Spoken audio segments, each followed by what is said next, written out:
नमस्कार मैत्रिणींनो, माझ्या चॅनलमध्ये तुमचे खूप खूप स्वागत आहे.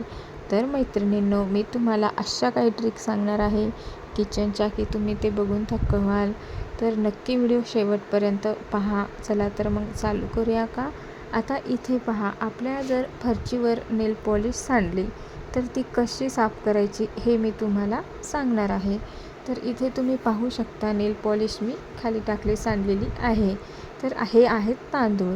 तर काय करायचं, त्याच्यावर तांदूळ टाकायचे मूठभर आणि त्यानंतर काय करायचे, त्याच्यावर थोडे मीठ टाकायचे आहे आणि ते पन्नीने मी पुसून घेतले. पहिले पन्नीने पुसून घेतले आहे, पण निघत आहे का नाही ना. तर मग कसे पुसायचे आहे हे मी तुम्हाला सांगणार आहे. इथे पाहू शकता तुम्ही, मी मीठ आणि तांदूळ त्याच्यावर पूर्ण घासत आहे. तर असेच हळूहळू आपण त्याला जिथे आपली नेल पॉलिश सांडली आहे का तिथे हळूहळू असे आपण रगडत राहायचे आहे, घासायचे आहे आणि मग हळूहळू पूर्ण नेल पॉलिश आपली ती निघून जाते आणि फरशीला डागसुद्धा पडणार नाही. तर पाहू शकता तुम्ही, पूर्ण नेल पॉलिश मिठाला आणि तांदळाला चिपकलेली आहे आणि किती स्वच्छ फरशी झालेली आहे. कशी वाटली मग तुम्हाला ट्रिक, नक्की सांगा मला कमेंट्समध्ये. पूर्णपणे झाले की नाही साफ आपले फरशी. तर अशाच भन्नाट ट्रिक्स पाहण्यासाठी चॅनलला नक्की सबस्क्राईब करा बरं का. आता आपले हे आहे बेसिंग, ह्याच्यामधून आपल्या झुरळ बाहेर येतात. तर त्यासाठी काय करायचे आहे, एका पन्नीमध्ये पाणी भरायचे आहे. मी इथे पाणी भरलेले आहे पन्नीमध्ये आणि आपण ते काय करायचे आहे, पन्नी फुल भरून घ्यायची आहे आणि त्यानंतर काय करायचे आहे मी तुम्हाला पुढे सांगणारच आहे. तर पन्नीही बांधून आपल्याला पूर्ण भरल्यानंतर अशी बांधून घ्यायची आहे, जेणेकरून पाणी आपले सांडणारसुद्धा नाही आणि ते आपल्या बेसिंग जिथून आपले पाणी खाली जाते तिथे ठेवायचे आहे.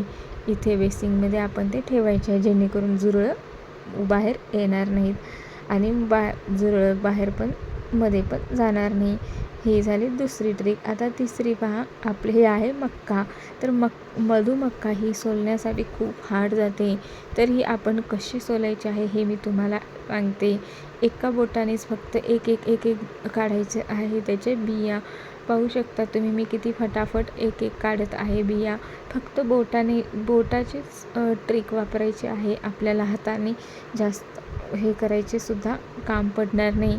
तुम्ही पाहू शकता मी एका बोटानेच मी कशी मधुमक्का सोलत आहे ते. आता बऱ्याच जणांना मधुमक्का सोलण्यासाठी खूप वेळ लागतो आणि खूप हार्ड जाते.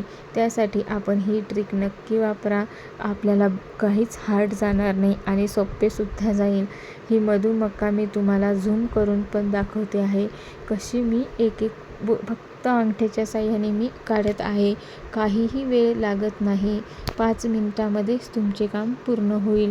चला तर मैत्रिणींनो, तुम्हाला माझ्या तिन्हीपैकी कोणती ट्रिक्स आवडली मला कमेंट सेक्शनमध्ये नक्की सांगा आणि व्हिडिओ आवडला असेल तर नक्की लाईक करा आणि सबस्क्राईब करा आणि नेक्स्ट व्हिडिओमध्ये आपण तर नक्की भेटणार आहोत. तोपर्यंत धन्यवाद मैत्रिणींनो, नंतर भेटूया.